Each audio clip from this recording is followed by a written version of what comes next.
안녕하십니까? 화장품 품질 관리 11주차 강의 두 번째 시간 2차 시 진행하도록 하겠습니다.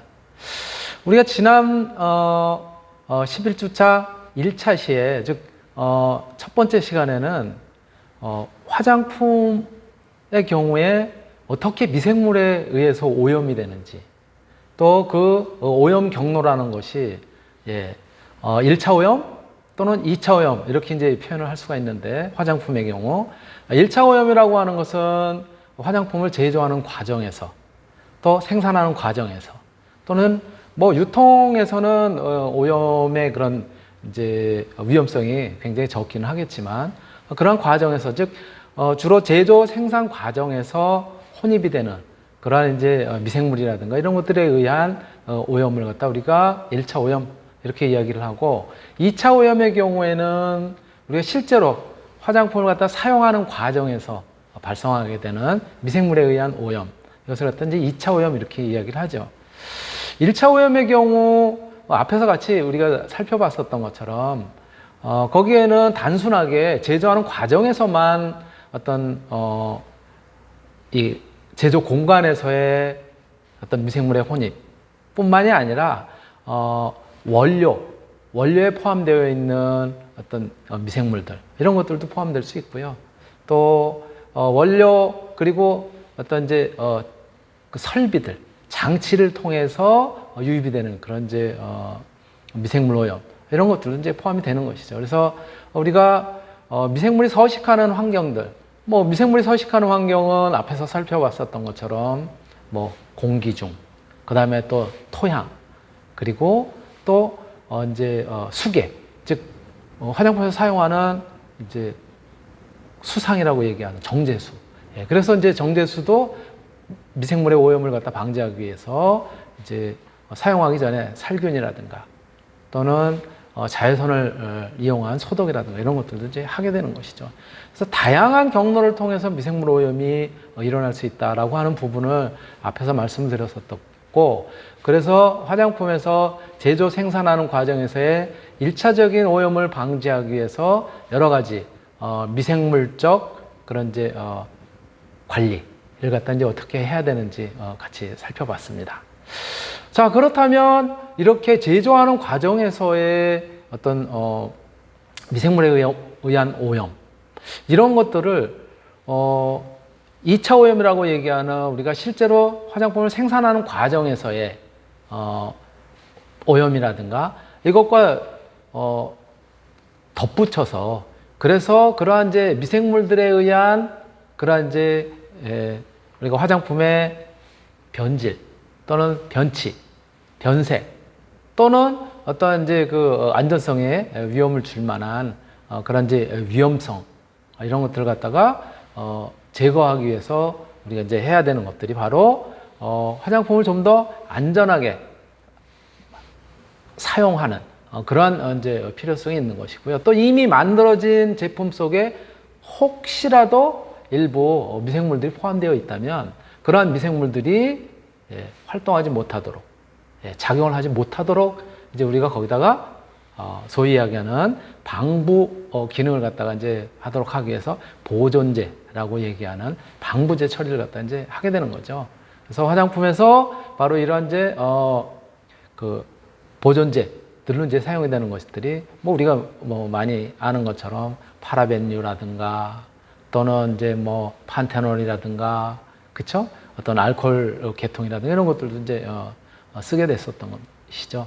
그래서 오늘 시간에는 바로 이 앞에서도 1교시 1차 시 마지막 시간에 마지막 부분에서 이제 말씀드렸던 것처럼 바로 미생물 오염을 갖다 최대한 줄이고, 어떻게 하면 2차 오염을, 즉 화장품을 사용하는 과정에서의 미생물에 의한 오염을 갖다가 좀 효과적으로 제어를 할 수 있는 방법이 무엇일까라고 하는 것이 바로 오늘 여러분들하고 같이 살펴보게 되는 화장품의 방부인 것이죠. 즉 방부라고 얘기하는 것은 썩는다는 얘기예요.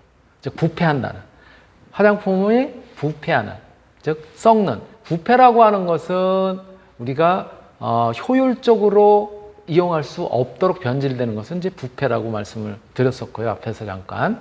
그리고 우리가 좀 더 미생물을 갖다가 효율적으로 이용을 해서 활용하는 경우에는 똑같은 미생물의 기능이긴 하지만 발효라고 하는 표현을 쓴다라고 말씀을 드렸었습니다.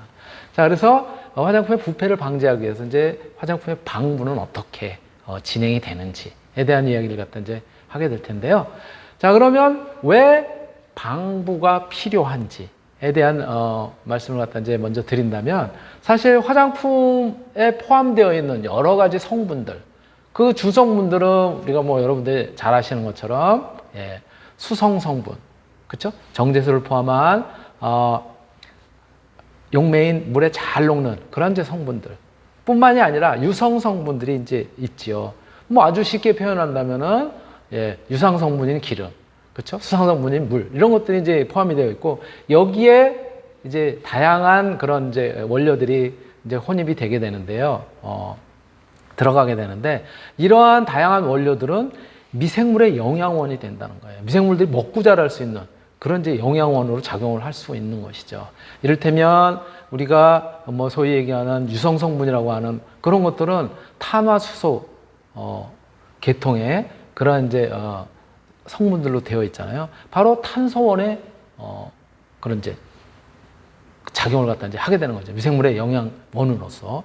그리고 또 어떤 이제 질소 이런 것들도 마찬가지로 생명체가 성장을 하기 위해서는 이제 꼭 필요한 대사를 갖다 하기 위해서 꼭 필요한 그런 질소, 이런 것들도 영양원으로 작용을 한다는 거예요. 이런 것들을 공급을 하기 때문에 이 화장품의 원료 중에 이미 들어가 있기 때문에 화장품 안에, 그 내용물 안에 미생물들이 존재를 하게 된다면, 그 미생물들은 바로 이러한 영양원들을 갖다가 섭취를 해서, 그래서 그것을 갖다 분해하고 그런 과정에서 에너지로 이제 활용을 하게 되고, 또 이 분해하는 배사 과정에서 변질, 변치, 또는 어떤 우리 이제 인체에는 위험한 안전성이 이제 침해받는 그런 이제 물질들이 만들어질 수 있는 것이죠. 그렇기 때문에 화장품이 가지고 있는 그런 이제 성분들이 미생물들의 먹이로서 작용할 가능성이 크다.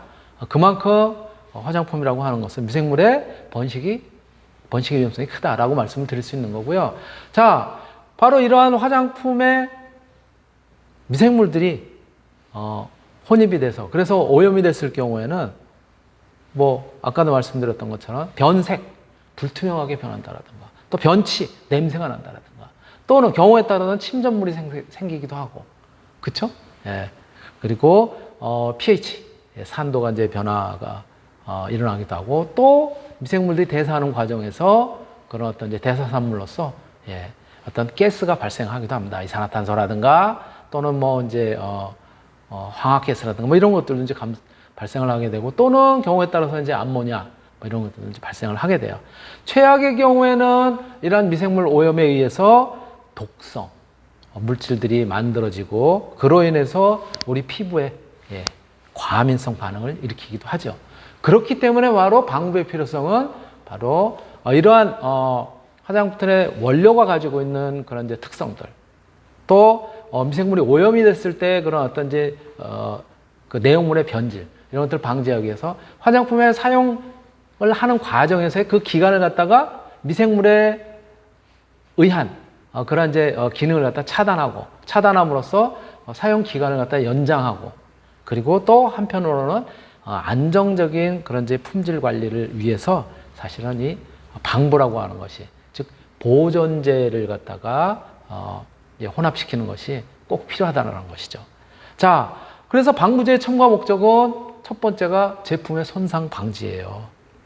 바로 손상이라고 하는 것은 뭐 저렇게 이제 변질, 그렇죠? 불투명하거나 변색이 되거나 침전이 일어나거나, 또는 뭐 여기에 이제 독성 물질들이 생기거나, 이러한 변질들을 갖다가, 즉 제품을 손상시키는 것을 방지하기 위해서 이제 이 보존제, 방부제를 갖다 첨가를 하게 되는데, 바로 이러한 것들은 제품의 보존 기간을 연장시킴으로써 좀 더 안정하게 유지를 하면서 연장이 되도록 하는 그런 이제 목적으로 보존제, 방부제를 갖다 이제 사용을 하게 되는 것이고요.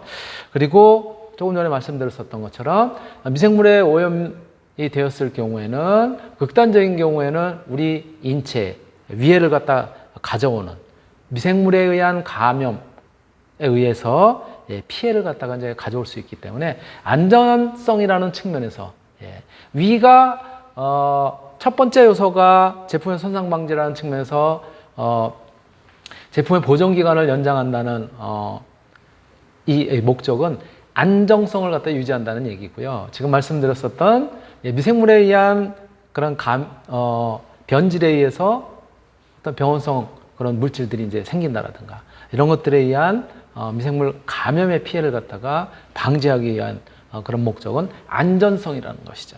이렇게 두 가지 안정성과 안전성의 목적으로 방부제, 즉 보존제를 갖다 이제 첨가하게 되는 것이죠. 이것이 이제 화장품의 전체적인 방부가 왜 필요한지라고 하는 부분을 갖다 이제 말씀드릴 수 있는 거고요. 자, 그렇다면 이러한 화장품에 첨가되는 보존제, 즉 첨가제 일종의 이제 방부제인 것이죠. 이 방부제의 요건은 모든 종류의 화장품에서 안전하고도 또 효율적인, 효과적인 그런 이제 방부제, 보존제 이런 건 사실 없다는 거죠. 미생물을 죽인다는 거는 미생물도 생명체잖아요. 그렇죠? 이 생명활동, 대사활동을 하는 우리에게도 어떠한 위험성을 줄 수 있다는 그런 의미일 수도 있어요. 그래서 우리에게는 안전한데 미생물만, 또 그것도 해로운 그런 어떤 이제 미생물만 죽이는, 사멸시키는 그러한 이제 방부제 이런 거는 없습니다. 없다고 해도 이제 과언이 아닌 것이죠.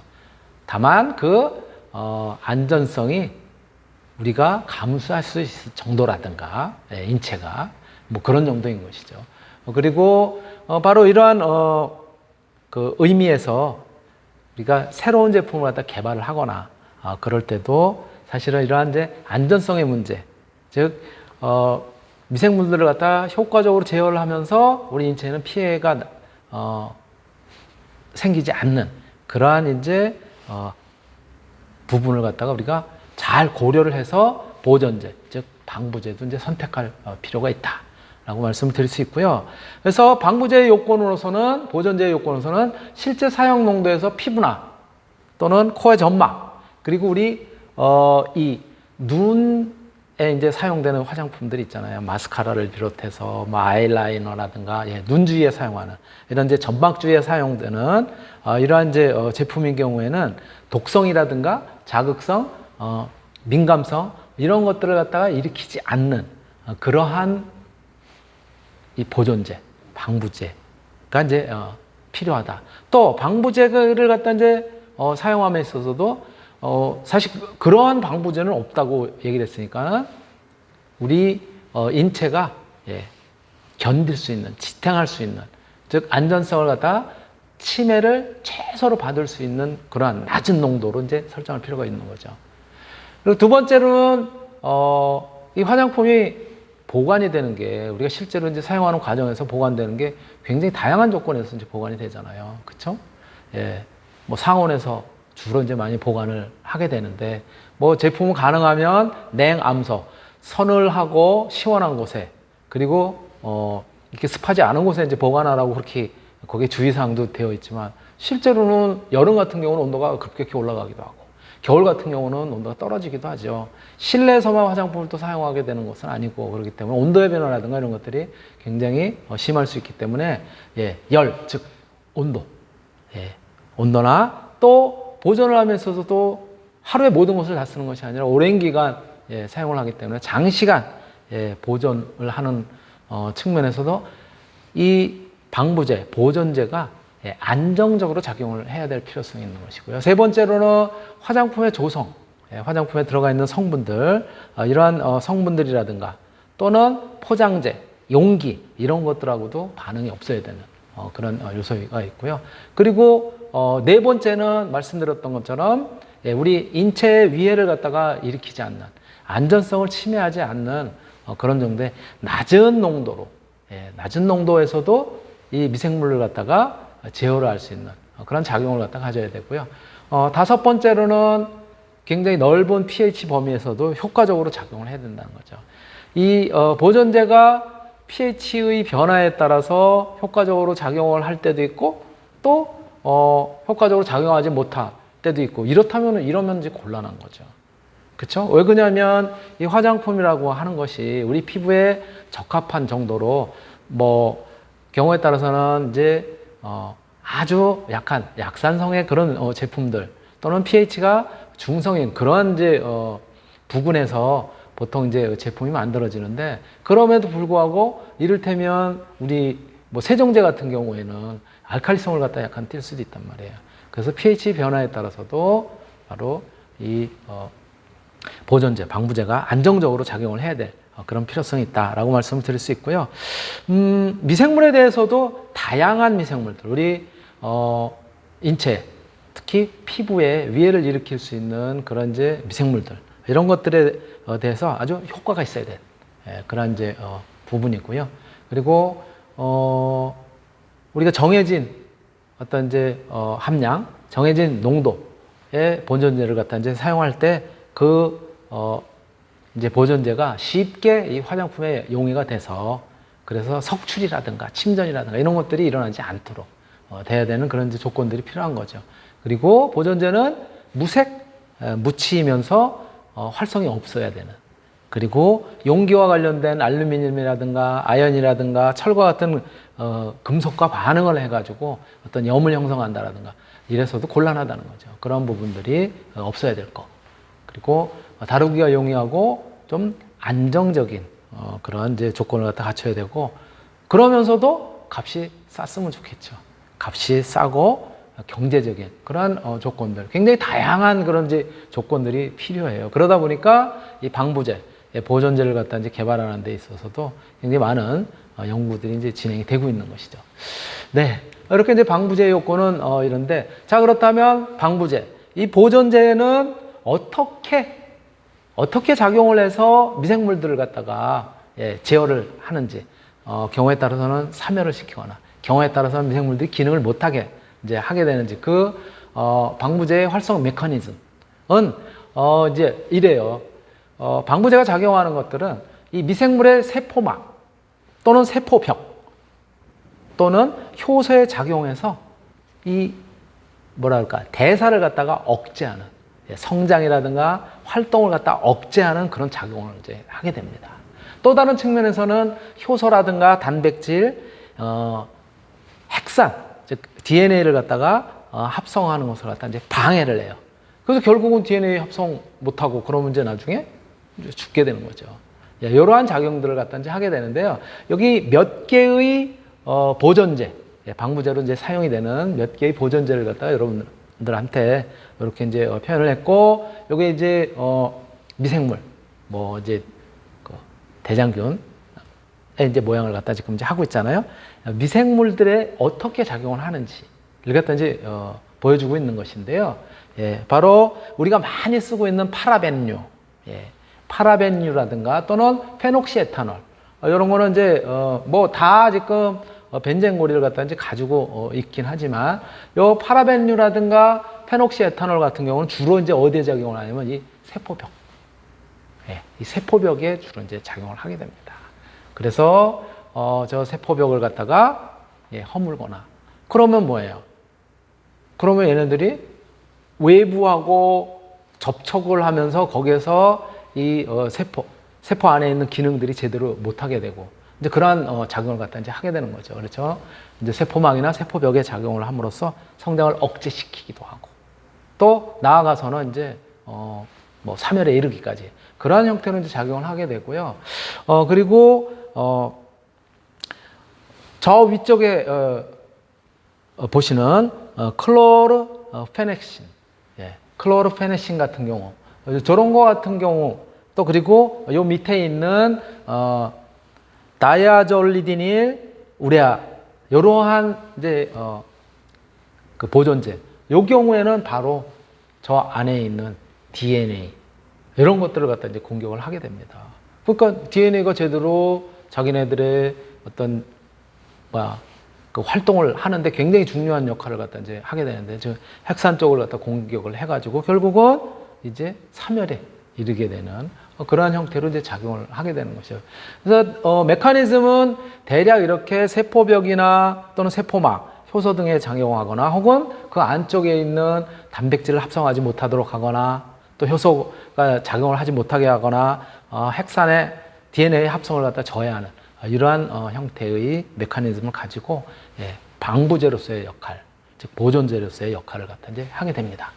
자, 요것이 이제 그렇다면 요것이 이제 방부의 그런 이제 전반적인 이제 원리고요. 방부제에 그러면 이제 보존제의 효율성에 영향을 끼치는 요소들은 그럼 무엇이 있겠느냐?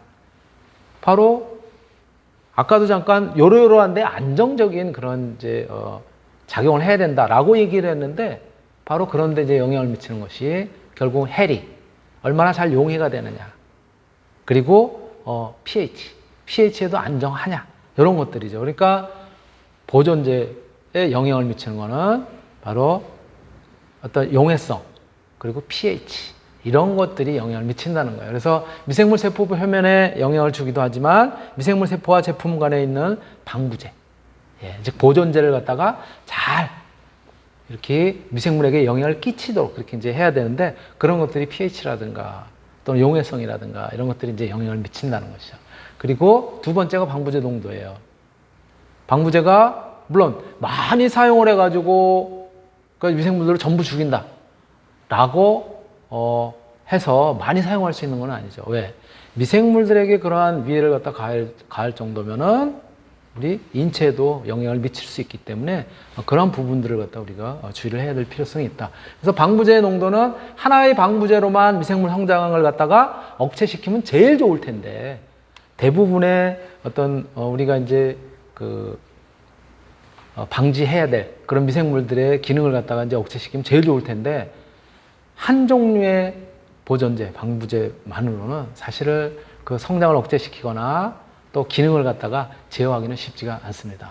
그래서 몇 개의 보존제를 갖다 같이 이제 혼합을 해서 그래서 이제 사용을 하게 되는 것이죠.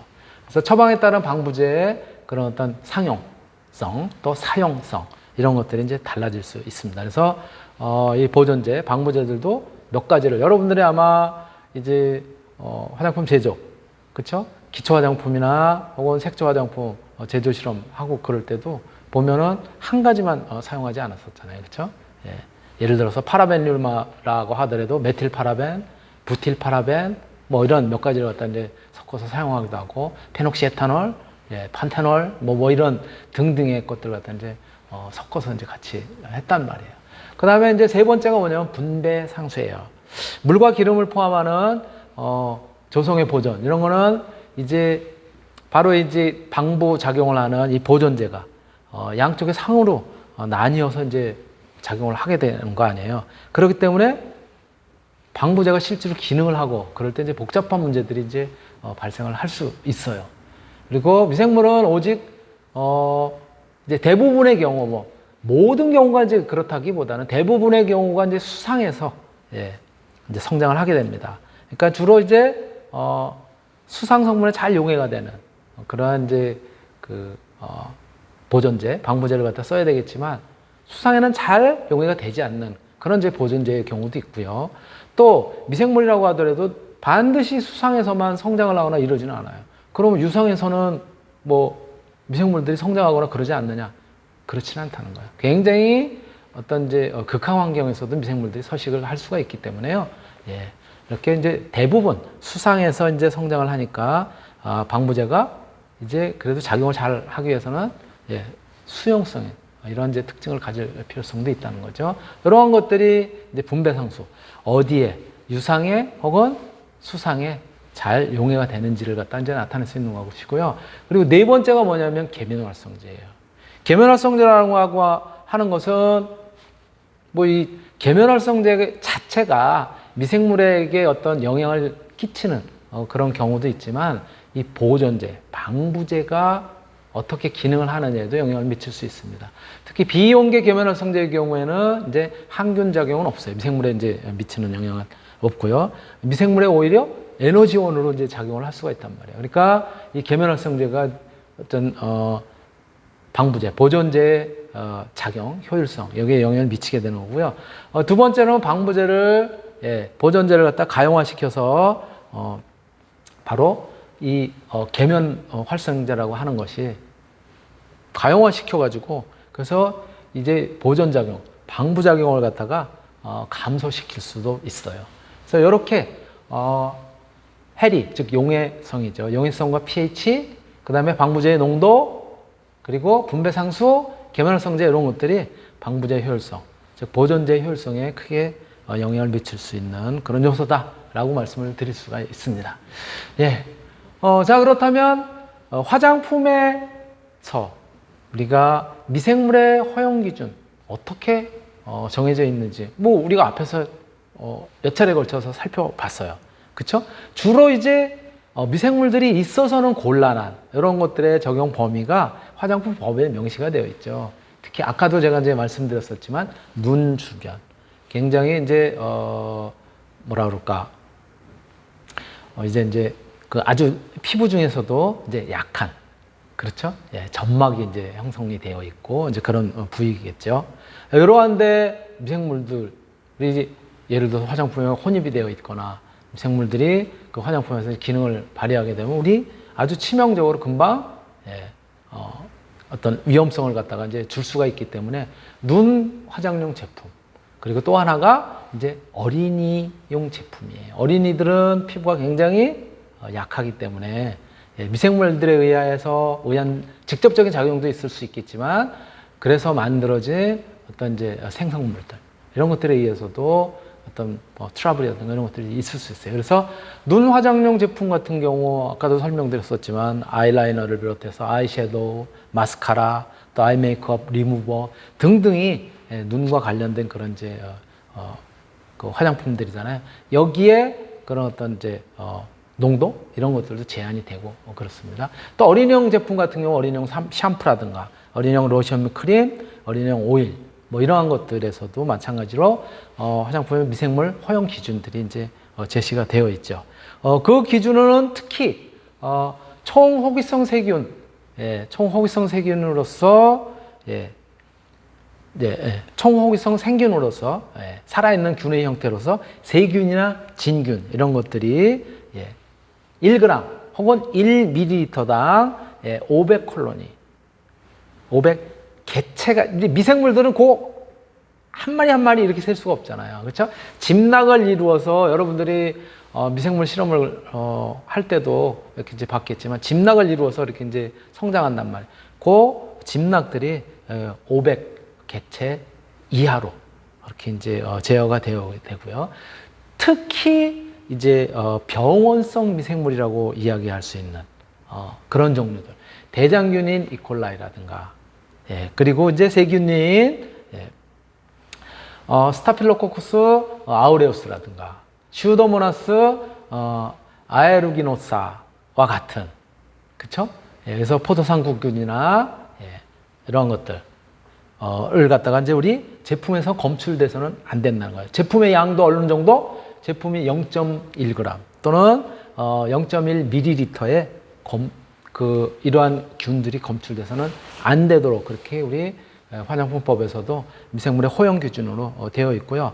또 통상적인 그런 이제 어떤 이제 기업에 그래서 이제 기업에서 이런 것들을 갖다 제어를 하기 위해서 화장품 회사 제조하는 회사에서 그래서 이제 허용 기준으로서 총호기성 생균, 세균이나 진균 같은 경우를 어느 정도까지 억제를 해서 이렇게 뭐라 그럴까 품질 관리를 하려고 노력을 하냐면요 화장품법에서 500콜로니 이하, 그쵸? 1g 혹은 1ml당 500콜로니 이하로 이제 제한을 하는데 자체적으로 그거보다 더 낮은 100콜로니 이하로 이렇게 그 기준을 정해가지고 관리를 하고 있어요. 이러한 것들이 이제 화장품의 미생물과 관련이 되어 있는 그런 부분이라고 이제 말씀을 드릴 수가 있고요. 자, 그렇다면 이러한 이제 여기에 이제 직접적으로 이제 관여하는 미생물들 있어서는 안 되는 거 있다며요. 대장균, 그죠? 포도상구균, 네, 이런 것들이죠. 그 다음에 슈도모나스 계통의 이제 진균을죠. 이런 것들은 있어서는 안 된단 말이에요. 그래서 이러한 것들은 어떻게 우리가 품질 관리를 위해서 분석을 하고 또 그 농도가 어느 정도인지 이런 것들을 분석하고 하려면 이 미생물이니까는 눈으로 바로 확인할 수가 없단 말이에요. 그렇죠? 배양을 해야 되거든요. 그리고 배양을 통해서 그래서 우리가 이 화장품 사용하거나 또 만들어진 이 화장품 출시하기 전에 판매하기 전에 그 제품들이 완제품인 경우에 어느 정도 미생물들이 포함되어 있는지를 갖다 우리가 이제 살펴보게 되는 것이죠. 바로 그 살펴보는 것이 바로 화장품의 미생물 시험이에요. 화장품의 미생물 시험은 일단은 우리가 이제 샘플로 하게 되는 것은 무작위로 이제 제품을 갖다 이제 선별을 하게 됩니다. 무작위로 이제 선별을 해가지고 거기서 시료를 갖다 채취를 하게 되죠. 이 시료 채취하는 것도 이렇게 열려 있는 그런 상태에서 채취를 하는 것이 아니라 무균 상태에서 즉 클린 벤치 안에서 이제 채취를 하게 되는 거죠.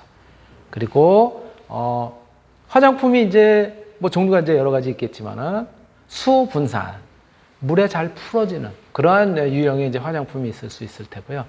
물에 즉 잘 안 풀어지는 비수분산 그런 이제 그 화장품 제품이 있을 거 아니에요. 수분산 제품인 경우에는 희석액의 균일한 성상으로 분산이 가능한 제형의 검체는 이제 이렇게 수분산 검체. 즉 예를 들어서 가형화 제품이라든가 OW 유화형 제품이라든가 이런 것들은 검체 1g에다가 희석액 9g, 즉 10분의 1로 희석하는 거죠. 또 경우에 따라서 그래도 농도가 이런 건 너무 진한 것 같다. 그럼 10분의 1을 또 다시 10분의 1로 한다라든가 이렇게 필요한 경우에는 추가로 희석을 해서 그래서 이제 시료로 이제 활용을 하게 됩니다.